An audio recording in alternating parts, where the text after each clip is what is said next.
These two eyes can only perceive that which is physical. The third eye is an inward-focused eye. Your lustfulness, your desiring nature never ever stood outside, it only stood inside. Lust means it creates a sense of incompleteness within you and a longing for something. When we say Shiva, the word Shiva has become synonymous with the third eye. The third eye, what it means is, these two eyes are to look outside. These two eyes are capable of showing you the physicality of the existence. These two eyes can only perceive that which is physical. The third eye is an inward-focused eye. It's not going to open up upon your forehead. The third eye is an inward-looking eye. But you have heard stories, Shiva opened his eyes and he burnt Kama. In India, there is a god of love and lust called Kama. Kama means lust, which you don't like to face it head-on, so you make it love.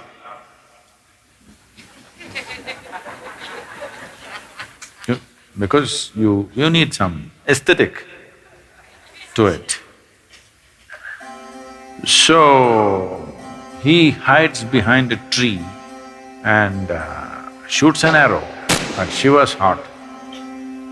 Tuck, it hits him and Shiva gets a little disturbed. Then he sees it's Kama. That is, it's his own lust coming up. Then he opened up his third eye, a fiery eye, and burnt Kama. He was hiding behind the tree, but he was burnt into ashes. Then Shiva took the ashes of this burnt Kama and smeared himself. That I have put these things to rest for good. That is the general story told to the people. But you tell me, your lust arises within you or behind the tree? No, you may go behind the tree, that's another matter.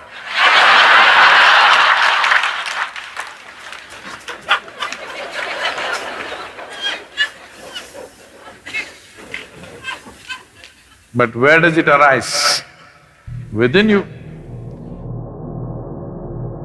Desire is not hanging outside. It is not because a beautiful woman or a beautiful man is sitting there, your desire comes. Because the desire, the Kama is within you. So he opened his third eye and burned the Kama within himself, not the one who is standing outside. Because he never ever stood outside. Please look at this and see. Your lustfulness, your desiring nature never ever stood outside, it only stood inside. So he opened his third eye, not this way, inward. Then he saw this lustfulness, which essentially means that some aspects are built into you which makes you feel incomplete. So you think you will find completion only by going towards something or somebody. Lust is not just about opposite sex, shopping is lust. Because you have to go towards something, only then life will be complete. Every desire is lust, because without that I cannot exist. I want that, because only when I have that, this will be complete. It may be a thing, it may be a position, it may be power, it may be sexuality, it doesn't matter what it is. Essentially, lust means it creates a sense of incompleteness within you and a longing for something that it makes you feel if you don't have that, you're not complete. So he decides to burn the Kama within himself. He burned the Kama and then instead of sweat, ash oozed out of the pores of his body. This is the yogic story. The common story told to the public is he was hiding behind the tree and he burnt him, opened his eyes and burnt him, and then he took that ash and smeared himself. The yogic dimension of the story is karma arose within him, he opened his third eye, burnt him, and then ash slowly oozed out of his body, clearly showing him everything is laid to rest. Everything that you know as yourself should die.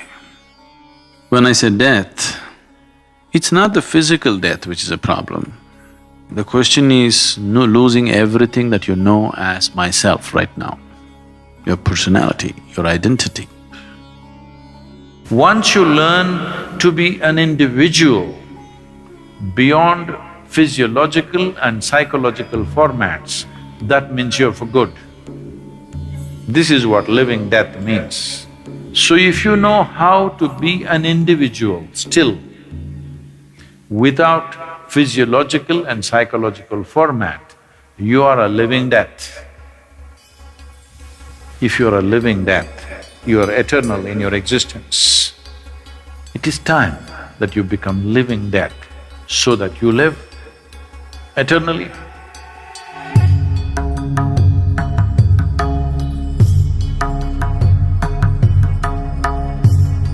But there's a certain dimension of consciousness which can go beyond time. Yama came to claim his life. Markandeya, who knew the ways of life, just did one simple act. They say he continued to live as a 15-year-old because he came in touch with that dimension of consciousness which we refer to as Kala Bhairava.